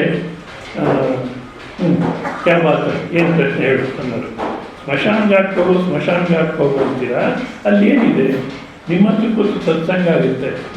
ಅದಕ್ಕೆ ಹೇಳೋರು ಸ್ಮಶಾನ ಘಾಟ್ಗೆ ಹೋಗು, ಅಲ್ಲಿ ಹಣೆಗಳು ತೊಗೊಂಬರ್ತಾರೆ, ಸುಡೋದನ್ನು ನೋಡು. ಆ ಹಣೆಗಳು ಸುಡೋದು ನೋಡಿ ನನಗೂ ಯಾವತ್ತು ಬರ್ತೋ ಗೊತ್ತಿಲ್ಲ, ನಾನು ಎಚ್ಚರ ಆಗಬೇಕು ಅನಿಸುತ್ತೆ. ಅಷ್ಟೇ ಅಲ್ಲ, ಆ ಬಂಧು ಹುಡುಗ ಎಲ್ಲ ಅರ್ಧಂಬರ್ಧ ಸುಟ್ಬಿಟ್ಟು ಗಂಗಾ ನದಿಯಲ್ಲಿ ಹಾಕ್ಬಿಟ್ಟು ಸಂತೋಷವಾಗಿ ವಾಪಸ್ ಹೋಗ್ತಾರೆ. ಇವರೆಲ್ಲ ಎಷ್ಟು ಮಾತ್ರ ಜೊತೆ ಬರ್ತಾರೆ ಅಂತ ಅರ್ಥ ಮಾಡ್ಕೋ. ಈ ರೀತಿ ಹೇಳೋದು ನಮಗೆ, ಹೌದಾ? ಅಂದರೆ ಏಕಾಂತವಾಗಿ ಅಂಥ ಸ್ಥಳಗಳಿದ್ದರೆ ನಾವು ಆಗುತ್ತೆ. ಬಟ್ ಆದರೆ ನಾವು ಆ ರೀತಿ ಯಾರನ್ನ ಸತ್ತು ಅಂತ ಇಟ್ಕೊಳ್ಳಿ, ಅಯ್ಯೋ ದಿವಸ ಹೋಗ್ತಿರ್ತಾರೆ ಬಿಡು ಅಂತೀವಿ. ನನಗೂ ಸಾವು ಬರುತ್ತೆ, ಎಚ್ಚೆತ್ಕೋಬೇಕು ಅನಿಸುತ್ತೆ ನಮಗೆ. ಭಗವಾನ್ ಬುದ್ಧ ಒಬ್ಬ ವಯಸ್ಸಾದವ್ರು ನೋಡ್ತಾನೆ, ಅಯ್ಯ ಈತ ಆಗೋಗ್ತಾನೆ ಮನುಷ್ಯ. ಹೌದು, ಎಲ್ಲರೂ ಹೀಗೆ ಆಗ್ತಾರೆ. ಮತ್ತು ಅವ್ರು ಸತ್ತಿರೋರು ನೋಡ್ತಾನೆ, ಆ ಸಾತ್ತಿನ ಕೇಳ್ತಾನೆ, ಏನಿದು, ಏನು ಹೊತ್ಕೊಂಡು ಹೋಗ್ತಾ ಇದ್ದಾರೆ? ಅವನು ಸತ್ತೋಗ್ಬಿಟ್ಟೇನೆ, ಇನ್ನು ಅವನ ಇರುವಿಕೆ, ಅವನ ಜೀವನ ಆಯಿತು ಈ ಪೃಥ್ವಿ ಮೇಲೆ, ಇನ್ನು ತೊಗೊಂಡೋಗಿ ಭೂಮಿಯಲ್ಲಿ ಹಾಕ್ಬಿಡ್ತಾ ಇಲ್ಲ ಅನ್ನೋ ಸುಟ್ಟು ಬಿಡ್ತಾರೆ. ಇಷ್ಟೇ ಇದೆ. ಆದರೆ ನಾನು ಸಾಯ್ತೀನ, ನಮ್ಗದು ಬರೋಲ್ಲ. ಯಾವುದು? ನಾನು ಸಾಯ್ತೀನಿ ಅನ್ನೋದು ಬರೋದೇ ಇಲ್ಲ. ಹೋದ್ನಾ ಹೋಲಿ ಬಿಡು ಅಂತ ಒಂದು ಸ್ವಲ್ಪ ಹೊತ್ತು ತಳ್ತಾರೆ, ಎಲ್ಲ ಮಾಡ್ತಾರೆ. ಆಮೇಲೆ ಆ 10ನೇ ದಿವಸ ವೈಕುಂಠ ಸಮಾರಾಧನೆ ಆದಮೇಲೆ ಅಯ್ಯಪ್ಪ ಇದ್ದ ಅಂತ ನಾವೆಲ್ಲ ಒಟ್ಟಿಗೆ ಇದ್ವಿ, ಇವಾಗೆಲ್ಲ ಬೇರೆ ಬೇರೆ ಆಗಿಬಿಡ್ಬೇಕು ಅಂತಾರೆ. ನಾನು ಸಾಯ್ತೀನ ಇಲ್ಲ, ಬೇರೆ ಬೇರೆ ಆಗಿ ಏನು ಮಾಡೋದು ಅನಿಸುತ್ತೋ ಇಲ್ಲ. ಆ ಕಾರಣ ನಾವು ಗುಹೆಗೆ ಹೋಗಿ ತಪಾಸ್ ಮಾಡಲಿಕ್ಕಾಗಲ್ಲ, ಮನೆ ಬಿಟ್ಟು ಹೋಗ್ಲಿಕ್ಕಾಗಲ್ಲ. ಮತ್ತು ಏಕಾಂತವಾಸ ಹೇಗೆ ಮನೆಯಲ್ಲಿ ಯಾವ ರೀತಿ ಸಾಧ್ಯ? ಏಕಾಂತವಾಸ ಹೇಗೆ ಸಾಧ್ಯ ಅಂದರೆ ಈ ಸಂಸಾರವನ್ನು ಮಾಡಬೇಕು, ಹೃದಯಕ್ಕೆ ತಗೋಬಾರ್ದು, ಹೊರಗಡೆಗೆ ಮಾಡ್ತಿರ್ಬೇಕು. ನಾನು ಹೇಳಿದ್ದೆ, ಇವೆಲ್ಲ ಜ್ಞಾಪಕ ಇಟ್ಕೊಂಡಿರ್ಬೇಕು. 2 ಕೋಣೆಗಳ ನೀ ಮಾಡು ಮನನಾಲೆಯಲ್ಲಿ, ಹೊರ ಕೋಣೆಯಲ್ಲಿ ಲೋಗರ ಆಟಗಳ ನಾಡು, ವಿರಮಿಸೊಬ್ಬನ ಒಳಮನೆ ಕೋಣೆಯಲ್ಲಿ ಹೊರಯೋಗ ಮಾಡಬೇಕು ಮಂಕುತಿಮ್ಮ. ಹೌದಾ? ಅಷ್ಟೇ ಅಲ್ಲ, ಎಲ್ಲ ಋಣವನ್ನು ತೀರಿಸಬೇಕು. ಋಣವನ್ನು ತೀರಿಸಿದ ಜನರು ಆದಿ ಸತ್ವವನ್ನು ಕಾಣಬೇಕು. ಮನೆ ಅನ್ನತಕ್ಕಂಥದ್ದು ಋಣ, ಅವ್ರ ಋಣ ತೀರಿಸಬೇಕು. ಋಣ ತೀರಿಸ್ತಾ ಅವರುಗಳಲ್ಲೇ ಜಗದಾದಿ ಸತ್ವವನ್ನು, ಯಾವ ಪರಮಾತ್ಮ ಸ್ವರೂಪ ಅನ್ನತಕ್ಕಂಥ ಈ ಜಗತ್ತಲ್ಲಿ ವ್ಯಾಪಿಸಿದೆಯೋ, ಯಾರು ನಾವು ಸೇನೆ ಋಣ ತೀರಿಸ್ತಾನೆ ಅವರಲ್ಲೆಲ್ಲ ಪರಮಾತ್ಮನಿದ್ದಾನೆ ಅನ್ನತಕ್ಕಂಥ ರೀತಿಯಲ್ಲಿ ಸೇವೆ ಮಾಡಿದ್ರೆ ಮನೆ ಮಠ ನಿನಗೆ ಮಂಕುತಿಮ್ಮ, ಮನೆಯೇ ಮಠವಾಗುತ್ತೆ. ಆ ರೀತಿಯಲ್ಲಿ ಕುಟುಂಬದ ವ್ಯವಹಾರವನ್ನು ತಲೆಗೆ ಹಾಕ್ಕೋಬಾರ್ದು. ಯಾವ ರೀತಿ ವೇದಾಂತವನ್ನು ತಲೆಗೆ ಹಾಕ್ಕೊಳ್ಳೋದು ನೀವು, ಯಾವ ರೀತಿ ವೇದಾಂತ ತಲೆಗೆ ಹಾಕ್ಕೊಳ್ಳಲ್ವೋ, ಸ್ವಾಮೀಜಿ ಇಷ್ಟೆಲ್ಲ ಹೇಳ್ತಿದ್ರು ನಿದ್ದೆ ಹೋಗ್ಬಿಡ್ತೀವೋ, ಅದೇ ರೀತಿ ಮನೆಯಲ್ಲಿ ಯಾರು ಏನನ್ನ ಹೇಳಲಿ, ಇಲ್ಲಿ ನಿದ್ದೆ ಮಾಡಿದ್ರೆ ನಿದ್ದೆ ಮಾಡ್ಬೇಕಲ್ಲಿ, ಅಲ್ಲಿ ಏನಂದರೆ ಅಂತೀವಲ್ಲ, ಆ ಅಭ್ಯಾಸ ಇಲ್ಲಿ ತೊಗೊಂಬನ್ನಿ ಬೇಕಾದ್ರೆ. ಏನು ಹೇಳಿದ್ರು ಸ್ವಾಮೀಜಿ, ಸ್ವಲ್ಪ ನಾನು ಎದ್ದು ಕೇಳ್ತೀನಿ ಅಂತ ಅಲ್ಲಿ ಯಾವ ರೀತಿ ನಾವು ಎದ್ದು ಹುಷಾರಾಗಿರ್ತೀವೋ ಆ ಅಭ್ಯಾಸ ಇಲ್ಲಿ ತೊಗೊಂಬನ್ನಿ. ಈ ಅಭ್ಯಾಸನ ಅಲ್ಲಿಗೆ ತೊಗೊಂಡೋಗಿ, ಎಲ್ಲಿಗೆ? ಮನೆಗೆ. ನನ್ನ ಅನ್ಕೋ, ನಾನು ಚೆನ್ನಾಗಿ ಇದು ಮಾಡ್ತೀನಿ. ಆ ರೀತಿ ಯಾವುದಕ್ಕೂ ಅಂಟ್ಕೊಳ್ತೀರ ಇರಬೇಕು. ಅದು ಏಕಾಂತ. ಏಕಾಂತ, ಒಂಟರಿತನ. ಚೆನ್ನಾಗಿ ಅರ್ಥ ಮಾಡ್ಕೊಳ್ಳಿ, ಎರಡಿದೆ. ಇಂಗ್ಲೀಷಲ್ಲಿ ಲೋನ್ಲಿನೆಸ್, ಅಲೋನ್ನೆಸ್ ಅಂತಾರೆ. ಅಂದರೆ ಒಂಟರಿತನ, ಲೋನ್ಲಿನೆಸ್ ಅಂದರೆ ಒಂಟರಿತನ. ಏಕಾಂತ, ಒಂಟರಿ ಎರಡು ಒಂದೇ ರೀತಿ ಇರುತ್ತೆ. ಅಂದರೆ ಏಕಾಂತ ಅಂದಾಗ ಒಬ್ಬನೇ ಇದ್ದಾನೆ, ಒಂಟರಿ ಅಂದಾಗ ಒಬ್ಬನೇ ಇದ್ದಾನೆ. ಆದರೆ ಒಂಟರಿತನದಲ್ಲಿ ಗೋಡಾಡ್ತಿರ್ತಾನೆ. ಅಯ್ಯೋ ನನ್ನ ಯಾರಿಗೆ ಕೇಳೋದಿಲ್ವೇ, ನನಗೇನು ಗತಿ, ಮುಂದಕ್ಕೆ ಏನು ಗತಿ, ನನ್ನ ಯಾರು ನೋಡ್ತಾರೆ ಏನು ಅಂತ ಯಾವಾಗ ಗೋಡಾಡ್ತಿರ್ತಾನೆ. ಏಕಾಂತ ಅಂದರೆ ಹಬ್ಬ ಹಾಯಾಗಿದ್ದೀನಿ, ಯಾರು ನಿಮ್ಗೆ ಅರ್ಥ ಆಗಲಿ ಅಂತ ಹೇಳ್ತೀನಿ. ಭಾಳಷ್ಟು ಜನ ನೋಡೋಕ್ಕೆ, ಸ್ವಾಮೀಜಿ ನೋಡೋಕ್ಕೆ ಬರ್ತಾರೆ. ಸ್ವಾಮೀಜಿ ನಿಮ್ಮ ಜೊತೆಗೆ ಯಾರಿಲ್ವೇ? ಅಲ್ಲ, ಒಬ್ಬ ಶಿಷ್ಯನ ಇಟ್ಕೊಳ್ಳಿ. ಒಬ್ಬರೇ ಓಡಾಡ್ತಿದ್ರೆ ವಯಸ್ಸಾಗ್ತಾ ಬಂತು, ನಾಳೆ ದಿವಸ ಏನಾಗುತ್ತೋ ಏನೋ ಅಂತ ಕೇಳಿ. ಈ ರೀತಿ ನಮ್ಗೊಬ್ಬರೇ ಇದ್ರೆ ಭಯ, ಹೌದಾ? ಏಕಾಂತ ಅಂದರೆ ಭಯ ಇಲ್ಲ, ಆನಂದವಾಗಿರ್ತಾನೆ. ಸರಿ, ಅವ್ರು ಯಾರನ್ನೋ ಒಬ್ಬ ಶಿಷ್ಯನ ಇಟ್ಕೊಂಡು ಆಯಿತು ಅಂತೀನಿ. ಯಾಕೆಂದರೆ ಅವ್ರಿಗೇನು ಹೇಳಿದ್ರು ಅರ್ಥವಾಗಲ್ಲ, ಹೌದಾ? ಏನೋ ಇವರೆಲ್ಲ ನಮ್ಮನ್ನು ರಕ್ಷಣೆ ಮಾಡ್ತಾರೆ ಅಂತ, ಯಾರು ಬಂದು ಒಳಗೆಲ್ಲ ರಕ್ಷಣೆ ಮಾಡ್ತಾರೆ ಅಂತ. ದುಡ್ಡು ಕಾಸು ಇರಬೇಕು. ಯಾರೊಬ್ಬರು ಪ್ರವಚನಕಾರರನ್ನೇ ಪ್ರವಚನ ಆದಮೇಲೆ ಮಾತಾಡಬೇಕಾದ್ರೆ ನನಗೆ 8,000 ಪೆನ್ಷನ್ ಬರುತ್ತೆ, ఎవరికి భయపడినా 8,000 పెన్షన్ వస్తుంది, ఎవరికి ಕೇರ್ ಚೇಂಜ್ ಅಂತಾರೆ. ಪ್ರವಚನ ಹೇಳೋದೊಂದು, ಇಲ್ಲಿ ಮಾತಾಡಬೇಕು. ಯಾವುದನ್ನು ನಂಬ್ಕೊಂಡಿದ್ದೆ ನೀನು? ಪೆನ್ಷನ್ ನಂಬ್ಕೊಂಡಿದ್ದಾರೆ. ಈ ಪೆನ್ಷನ್ ದುಡ್ಡು ನಿಮಗೆ ಹಾರ್ಟ್ ಅಟ್ಯಾಕ್ ಆಯಿತು, ಇದ್ದಕ್ಕಿದ್ದಾಗ ಮನೆಯಲ್ಲಿ ಹಾರ್ಟ್ ಅಟ್ಯಾಕ್ ಆಯಿತು, ಆ ಪೆನ್ಷನ್ ದುಡ್ಡು ನಿನ್ನ ಆಸ್ಪತ್ರೆಗೆ ಕರ್ಕೊಂಡು ಹೋಗುತ್ತೋ? ಆಯಿತು, ಅವ್ರಿಗೆ ಅದೇ ಥರನೇ ಹಾರ್ಟ್ ಅಟ್ಯಾಕ್ ಆಯಿತು, ನೀನು ಯಾವತ್ತಿಗೆ ಕೇಳ್ತೀನಿ ಅಂತಿದ್ರು. ಮತ್ತೆ ಅವ್ರು ಯಾರು ಪಾಪ ಕರ್ಕೊಂಡೋಗಿ ಅವ್ರ ಮನೆ ಬಂದು ಕರ್ಕೊಂಡೋಗಿ ಸೇರಿಸಿದ್ರು. ದುಡ್ಡು ಬಂದು ಒಳಗೆ ಎಲ್ಲ ಬೇಕು ನಮಗೆ, ಹೌದಾ? ಆದರೆ ಅಹಂಕಾರ ಅನ್ನತಕ್ಕಂಥದ್ದು ಆದ ಕಾರಣ ಇರಬೇಕು. ಯಾವುದನ್ನು ಒಳಗಡೆ ತಗೋಬಾರ್ದು. ಯಾವ ರೀತಿ ಇರಬೇಕು ಕುಟುಂಬದಲ್ಲಿ? ಭಾಳಷ್ಟು ಸಲ ಹೇಳ್ತೀನಿ ನಾನು. ಅದು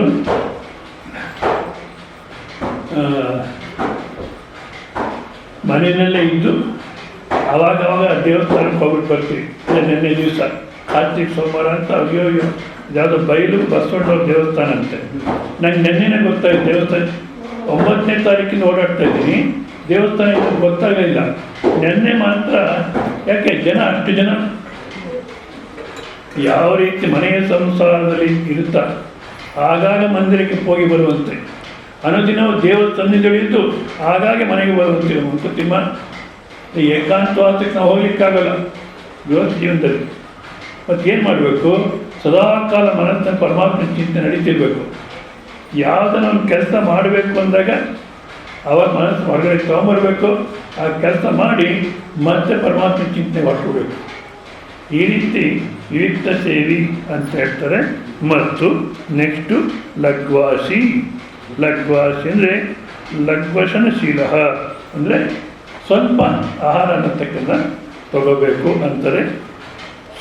ಅಲ್ಪವಾಗಿ ಆಹಾರವನ್ನು ತೆಗೆದುಕೊಳ್ಳೋ ಸ್ವಭಾವವನ್ನು ಸ್ವಲ್ಪ ಆಹಾರ ಅನ್ನತಕ್ಕಂಥ ತಗೋಬೇಕು ಅಂತಾರೆ. ಈ ಆಹಾರದ ಬಗ್ಗೆ ಒಂದು ಸ್ವಲ್ಪ ಚಿಂತನೆ ಮಾಡೋ ಭಾಷೆ ಇಷ್ಟೇ ಇದೆ.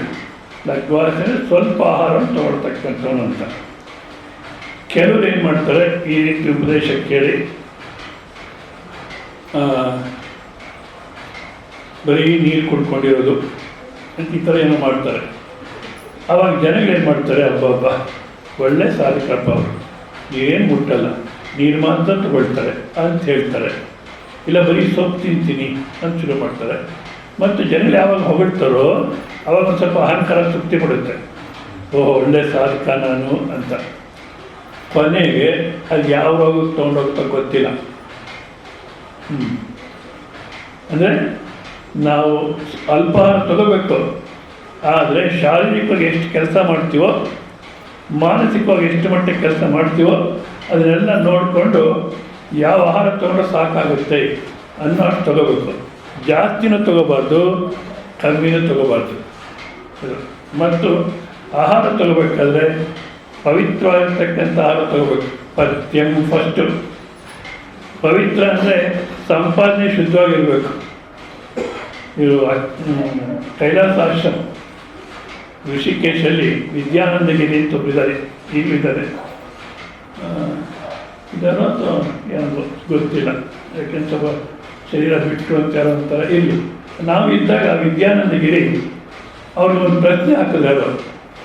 ಸಾಧುಗಳು ಹಿಂದಿನ ಕಾಲದ ಥರ ಇಲ್ಲವೆಲ್ಲ ನಿಷ್ಠೆಯಿಂದ ಯಾಕೆ ಅಂತ ಅವ್ರು ಆನ್ಸರ್ ಮಾಡೋದ್ರಲ್ಲಿ ಭಾಳ ಹುಷಾರು. ಅವ್ರು ಹೇಳಿದ್ರು, ಆಹಾರ ತಗೋಬೇಕಾದ್ರೆ ಶುದ್ಧವಾದಂಥ ಆಹಾರ ತಗೋಬೇಕು. ಪಥ್ಯಂ ಭೂತಂ, ಶುದ್ಧವಾದಂಥ ಆಹಾರ ತಗೋಬೇಕು. ಆದರೆ ಈಗಿನ ಕಾಲಕ್ಕೆ ಆ ಬ್ರಹ್ಮಚಾರಿ ನಿಮ್ಮ ಮನೆಗೆ ಹುಟ್ಟಿರ್ತಾನೆ, ಅಂದರೆ ಗೃಹಸ್ಥ ಮನೆಗೆ ಹುಟ್ಟಿರ್ತಾನೆ. ಇನ್ನೊಂದು ಮಾತು ಹೇಳಿದ್ರು, ಈಗಿನ ಕಾಲಕ್ಕೆ ಆಶ್ರಮದಲ್ಲೂ ಸನ್ಯಾಸ ಆಶ್ರಮದಲ್ಲೂ ಸಂತಾನ ಆಗುತ್ತೆ, ಆ ಸಂಪ್ರದಾಯ ಬೇಡ. ನಿಮ್ಮ ಮನೆಗೆ ಹೊಟ್ಟಿರ್ತಾನೆ. ನೀವು ಯಾವನ್ನ ಹಾಕ್ತೀರಾ? ಬ್ಲ್ಯಾಕ್ ಮನಿ ಅನ್ನನೇ ಹಾಕ್ತೀರಾ, ಹೌದಾ? ನಮ್ಮ ಆಶ್ರಮ ಬರ್ತಾನೆ, ನಿಮ್ಮ ಡೊನೇಷನಲ್ಲೇ ನಡೆಯುತ್ತೆ. ನಿಮ್ಮ ಡೊನೇಷನ್ ಯಾವ್ದು ಕೊಡ್ತಾರೆ? ಬ್ಲ್ಯಾಕ್ ಮನಿನೇ ಡೊನೇಷನ್ ಕೊಡ್ತೀರಾ. ಸೊ ಯಾವಾಗಲೂ ಬ್ಲ್ಯಾಕ್ ಮನಿ ತಿಂದು ವೈಟ್ ಬುದ್ಧಿ ಬರ್ಬೇಕಂದ್ರೆ ಎಲ್ಲಿ ಬರುತ್ತೆ? ಈ ಥರ ಯಾಕೆ ಹೇಳಿದೆ ಅಂದರೆ, ಸಂಪಾದನೆ ಶುದ್ಧವಾಗಿರಬೇಕು ಮತ್ತು ಮಾಡತಕ್ಕಂಥವ್ರ ಮನಸ್ಸು ಚೆನ್ನಾಗಿ ಅರ್ಥ ಮಾಡ್ಕೊಳ್ಳಿ. ಹೆಣ್ಮಕ್ಳು ಜಾಸ್ತಿ ಇದ್ದೀರಾ, ಮಾಡತಕ್ಕಂಥ ಮನಸ್ಸು ಚೆನ್ನಾಗಿರಬೇಕು. ಗೋಳ ಆಡಿಕೊಂಡು ಸೀಟ್ ಮಾಡಿಕೊಂಡು ನನ್ನ ಪ್ರಾಣಕ್ಕೆ ಬಂದಿದೆ ಇದು ಅಂತ ಆ ರೀತಿ ತಯಾರು ಮಾಡಿದ್ರೆ ತಿನ್ನೋರ್ಗೆ ಅದೇ ಬುದ್ಧಿ ಬರುತ್ತೆ. ಸಮಾಧಾನವಾಗಿ ಪರಮಾತ್ಮನ ಸೇವೆ, ಪರಮಾತ್ಮ ನೀನು ಕೊಟ್ಟಿರ್ತಕ್ಕಂಥ ಕುಟುಂಬ, ನೀನು ಸೇವೆ ಇದು ಅಂತ ಮಾಡಬೇಕು. ಮತ್ತು ತಿನ್ನತಕ್ಕಂಥ ಸಮಯದಲ್ಲಿ ಸಮಾಧಾನ ಊಟ ಮಾಡಬೇಕು. ಟಿ ವಿಲಿ ನೋಡ್ಕೊಂಡು ಊಟ ಮಾಡ್ತಾರೆ, ಈಗಿನ ಕಾಲಕ್ಕೆ ಟಿ ವಿ ನೋಡ್ಕೊಂಡು ಊಟ ಮಾಡ್ತಾರೆ, ಏನೇನೋ ಕಥೆಗಳು.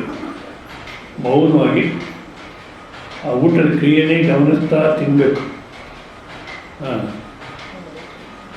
ಪ್ರಾರಂಭದಲ್ಲಿ ಪರಮಾತ್ಮನಿಗೆ ಅರ್ಪಣೆ ಮಾಡಿ ಬ್ರಹ್ಮಾರ್ಪಣಂ ಬ್ರಹ್ಮ ಬ್ರಹ್ಮಾಗ್ನೋ ಬ್ರಹ್ಮಣ ಔತಂ ಬ್ರಹ್ಮೈವತ್ತೇನ ಗಂತವ್ಯಂ ಬ್ರಹ್ಮಕರ್ಮ ಸಮಾಧಿನ.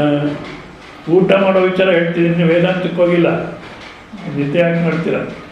ಊಟ ಮಾಡಬೇಕಾದ್ರೆ ಮಕ್ಕಳು ಪರಮಾತ್ಮಗೆ ಅರ್ಪಣೆ ಮಾಡಿ, ಪರಮಾತ್ಮ ನಿನ್ನ ಪ್ರಸಾದ ಅಂತ ಮೌನವಾಗಿ ತಗೋಬೇಕು. ಎಷ್ಟು ಮಟ್ಟಿಗೆ ಮೌನ ಇರಬೇಕು? ಊಟದ ಕ್ರಿಯೆನೇ ಗಮನಿಸ್ತಾ ಇದ್ದರೆ, ಓಹೋ ಊಟ ಮಾಡೋನು ನೋಡ್ತಿದ್ದೀನಿ, ನಾನು ಊಟ ಮಾಡ್ತಿಲ್ಲ ಅನಿಸುತ್ತೆ. ಆ ರೀತಿ ನಮ್ಮಿಂದ ನಾವು ಬಿಡಿಸ್ಕೊಳ್ಳಿಕ್ಕೆ ಅನುಕೂಲವಾಗುತ್ತೆ. ಆ ರೀತಿ ಪಥ್ಯಂ, ಶರೀರ ಆರೋಗ್ಯನ ಕೆಡಿಸ್ಬಾರ್ದು ಅಂತ ಆಹಾರ ತಗೋಬೇಕು. ಪಥ್ಯಂ ಪೂತಂ ಪವಿತ್ರದ ಆಹಾರ. ಅನಾಯಸ್ತಂ, ಮಾಡೋಕ್ಕೆ ಆಯಾಸ ಆಗಬಾರ್ದು. ಅಖಂಡಾನಂದ ಸರಸ್ವತಿ ಅಂತ ಹೇಳ್ತಾರೆ, ಸೌತ್ ಇಂಡಿಯನ್ಸ್ ಅಂದರೆ ದಕ್ಷಿಣ ಭಾರತದಲ್ಲಿ ತಿನ್ನೋದೆಲ್ಲ ಶಾಸ್ತ್ರ ನಿಶ್ಚಿತ ಆಗ್ತಾರೆ. ಅವರು ದೋಸೆ ಇಡ್ಲಿ ಇವೆಲ್ಲ ಶಾಸ್ತ್ರ ನಿಶ್ಚಿತ ಅಂತಾರೆ. ಯಾಕೆಂದರೆ ಈಗಿನ ಕಾಲಕ್ಕೆ ಸ್ವಲ್ಪ ಸುಲಭ ಅಂತ ಇಟ್ಕೊಳ್ಳಿ.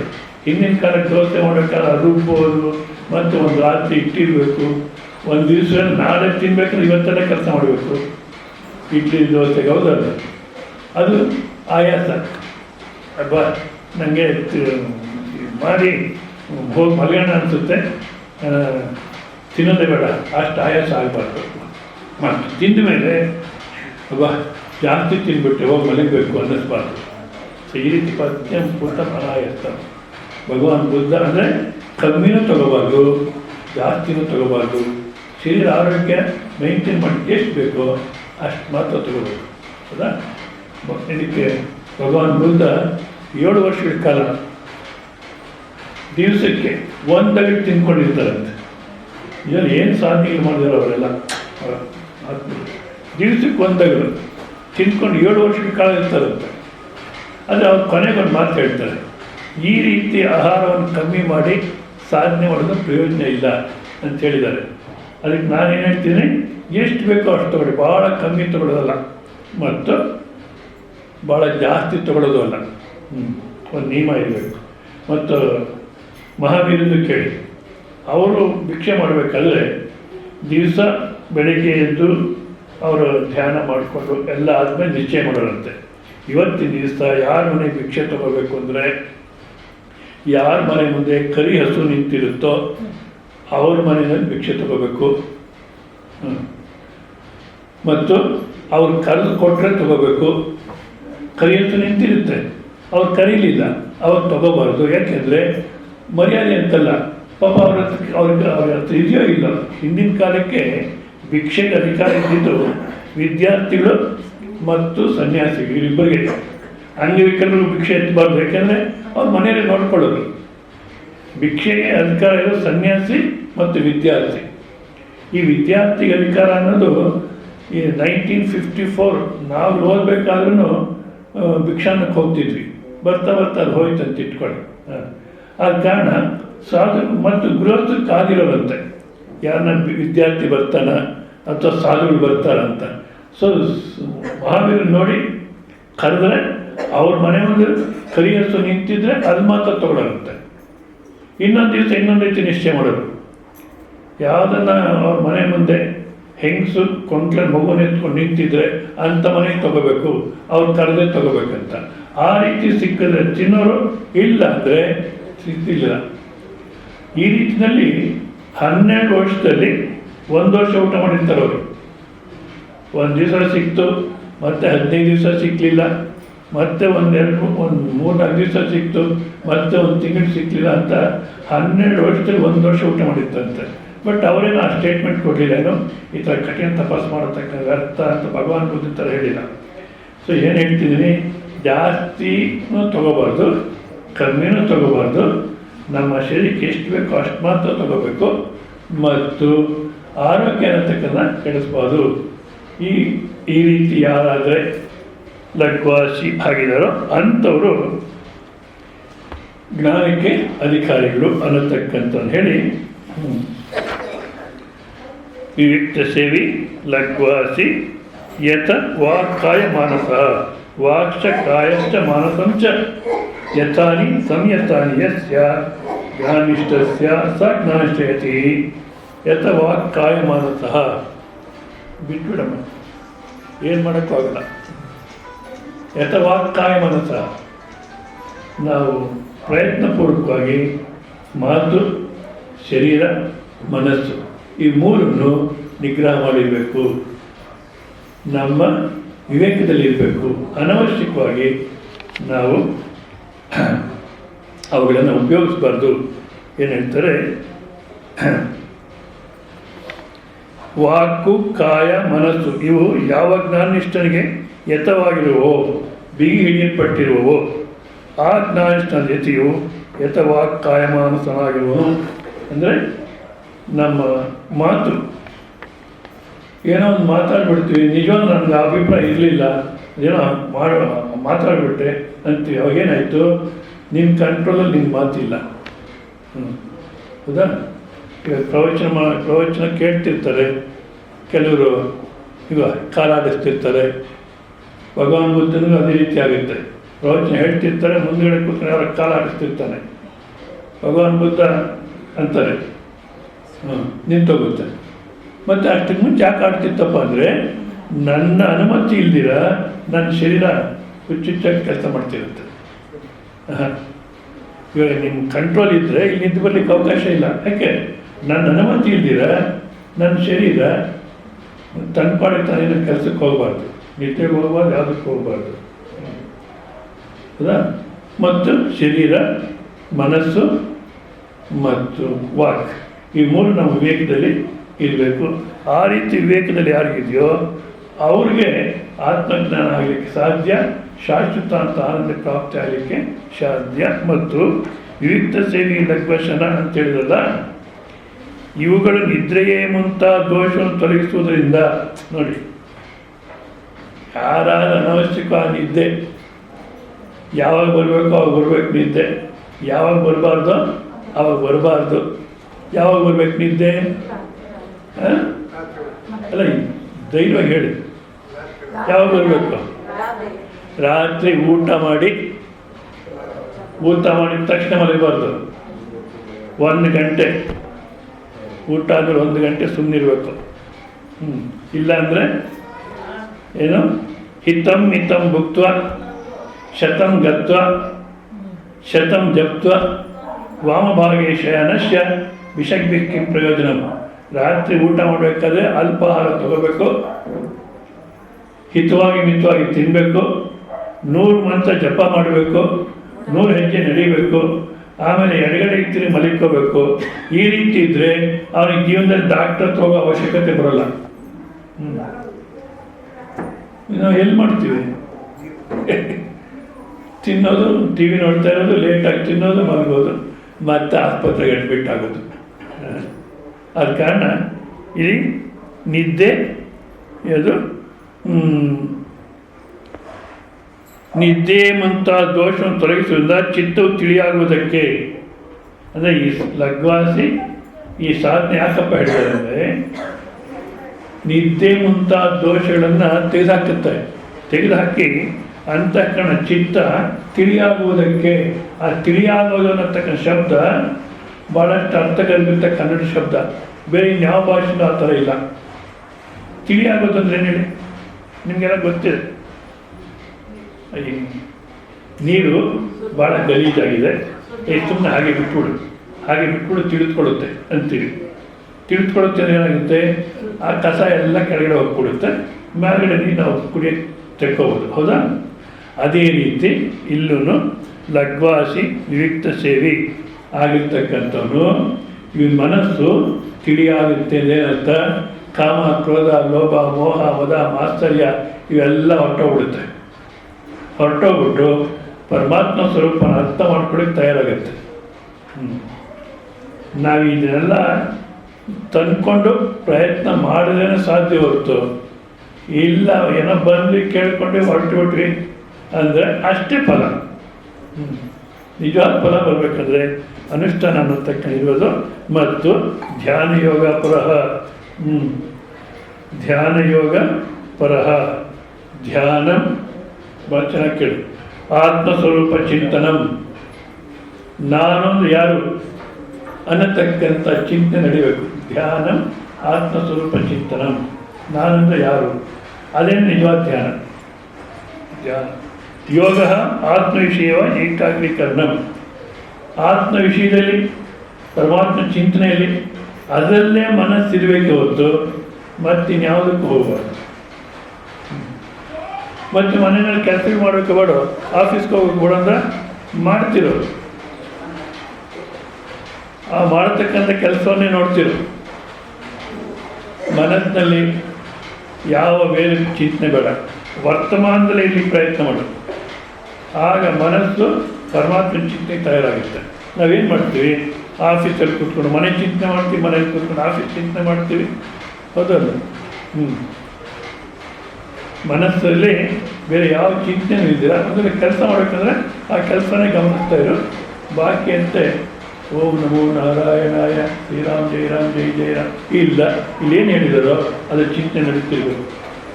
ಈ ರೀತಿ ಧ್ಯಾನ ಯೋಗ ಸ್ವರೂಪ ಚಿಂತನ, ಧ್ಯಾನಂ ಆತ್ಮಸ್ವರೂಪ ಚಿಂತನಂ, ಯೋಗ ಆತ್ಮವಿಷಯವ ಏಕಾಗ್ರೀಕರಣಂ, ತೌ ಧ್ಯಾನ ಯೋಗವು ಪರತ್ವೇನ. ಇದೇ ನಿಜವಾದ ಮನುಷ್ಯ ಮಾಡಬೇಕಾಗಿರ್ತಕ್ಕಂಥದ್ದು. ನನ್ನ ಜೀವನದಲ್ಲಿ ಇದೇ ಶ್ರೇಷ್ಠವಾಗಿರ್ತಕ್ಕಂಥ ಇದೇ ಕೆಲಸನೇ ಉತ್ತಮವಾದ್ದು. ಯಾವುದು? ಆತ್ಮಚಿಂತನೆ ಮಾಡತಕ್ಕಂಥದ್ದೇ ಉತ್ತಮವಾದ್ದು. ಅದು ಬಿಟ್ಟರೆ ಮಿಕ್ನದೆಲ್ಲ ಪ್ರಾಣಿ ಜೀವನನೇ ಅಂತ ಯಾರಿರ್ತಾರೋ ಅವ್ರಿಗೆ ಈ ಆತ್ಮಜ್ಞಾನ ಅನ್ನತಕ್ಕಂಥ ಅರ್ಥ ಆಗಲಿಕ್ಕೆ ಸಾಧ್ಯ ಅಂತಾರೆ. ಇಲ್ಲಿಗೆ ನಿಲ್ಸಿರೋಣ. ಭಾಷಣ ಟೈಮ್ ಆಯಿತು. ಮತ್ತು ಮಧ್ಯಾಹ್ನದ ಕ್ಲಾಸಲ್ಲಿ ಮುಂದುವರ್ಸೋಣ ಅದನ್ನೇ. ಓಂ ಪೂರ್ಣಮದ